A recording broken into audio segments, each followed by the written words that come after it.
Hi friends, welcome to our channel. నా పేరు Pokala Venkateswarlu, advocate. ఈరోజు టాపిక్లో పీపీకి జీపీకి గల తేడా ఏంటి అనే దాని గురించి మనం తెలుసుకుందాము.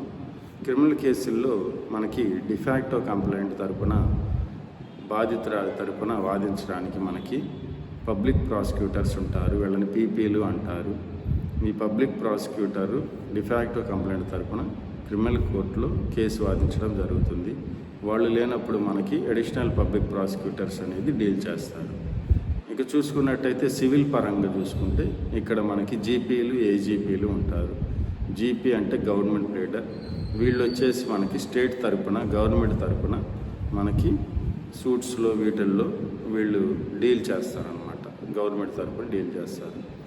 అట్లానే మనకి ఒకవేళ జీపీ గారు లేని టైంలో అడిషనల్ గవర్నమెంట్ ప్లేడర్ అనేది వారి యొక్క బాధ్యతను వీళ్ళు తీసుకొని ఆ కేసులు వీళ్ళు డీల్ చేస్తారనమాట.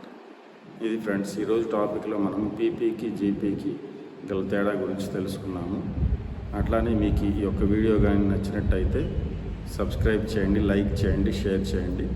అట్లానే మీరు ఇచ్చే సపోర్ట్ తోటి ఇంకా మంచి మంచి వీడియోస్ అనేది మీ ముందులోకి తీసుకొని వస్తాను ఫ్రెండ్స్. Thank you friends.